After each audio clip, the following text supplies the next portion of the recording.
So, what's up guys? Good morning po sa inyo lahat. Coach Ryan Flores ulit ng Ensayo Literal. So, another day, another session, another ensayo. Pupunta natin si Matt sa St. Joseph College of Rosario. Dalawang araw kami pahinga.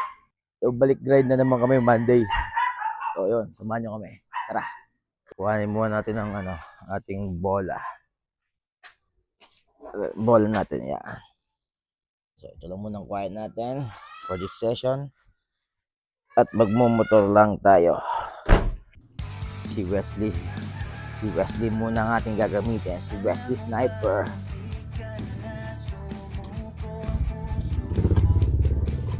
Shoutout muna Nardo Works. Kay Mr. Julius Ramos Alingasan, the admin.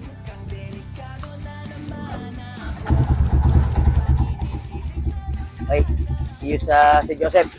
So yun guys, nandito na tayo ngayon sa St. Joseph College of Rosario. Medyo napaaga tayo ngayon guys, kaya nag-shooting muna tayo dito. Na-cancel kasi yung unang session, yung group session kanina, gawa ng sama ng panahon. Wala tayong bubong dun sa half court natin sa San Carlos. So guys, dumating na si Matt. Morning Matt. Alright, so start na kami in a few. So dito guys, pinag-warm up po muna siya. For every session namin, I see to it na we do warm-ups para ma-prepare yung katawan niya dun sa mga drills na gagawin namin. So after several laps na run, next we perform yung jog in place, high knees at yung shuffle para mas lalong ma-warm up yung katawan niya at ma-flex din yung mga muscles.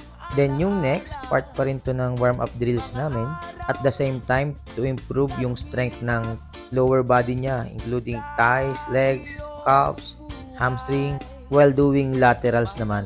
Sobrang sarap ng drill na to, kaya paborito ng mga estudyante natin. Talagang maa-activate ang lower body muscles mo dito.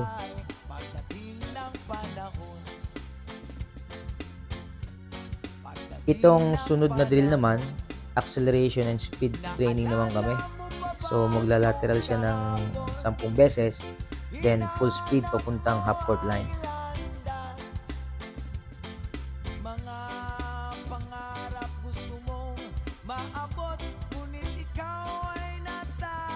So part nung set nitong acceleration drill, yung pabebeluhin ko sila na awkward yung position nila, tapos magpo-full speed sila.